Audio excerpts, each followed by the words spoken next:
I'm a photographer based in Australia and also New York. I was born in Singapore, and I spent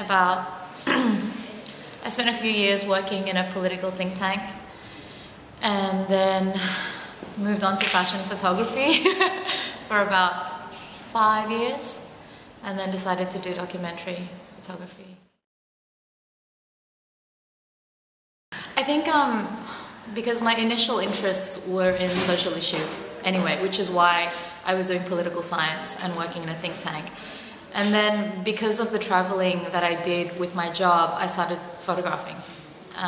And then I grew up in a household. My mother was very fashionable, and I was always fashion magazines everywhere, and it was just something that became very easy. You know, I had friends who owned shops who needed things done, and friends who were models, so doing fashion photography was something that I fell into, not something that I looked for. You need to find a point of view that is specifically yours, because there is so much imagery now. And with digital photography, you know, I mean, being a photographer is an attractive occupation, and many people want to do it, and many people try it. And there's a huge, you know, selection of photographs from all over the world covering all kinds of issues. It's not about, I think it's less now about the place that you are, and more so the position that you take about the issue. You know, because everywhere you go now, there's photographers photographing the same thing. The only thing that's going to make your work different from anyone else's is where you stand in relation to whatever it is that you're photographing.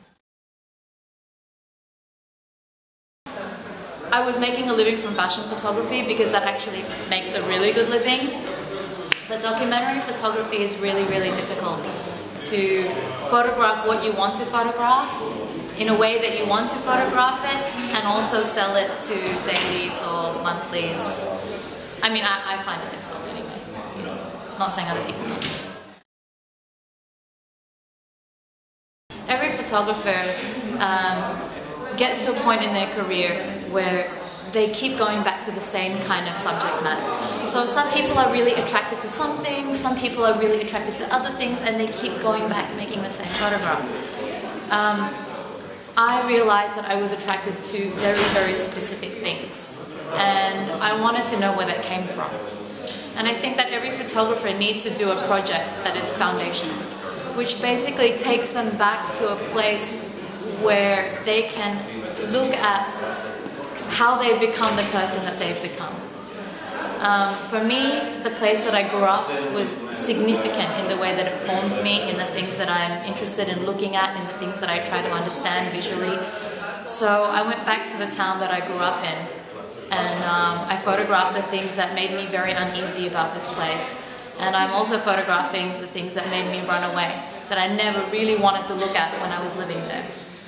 So hopefully, by the end of this project, I'll have a better understanding of myself as a photographer, and that will ideally make my work stronger in the future. My style, idiosyncratic. I don't even know what that word means, but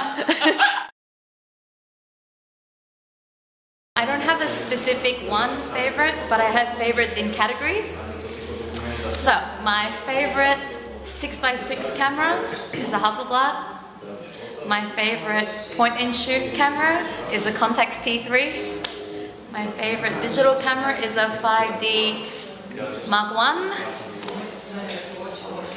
My favorite 645 camera is the Fujifilm 645 point-and-shoot with the flash.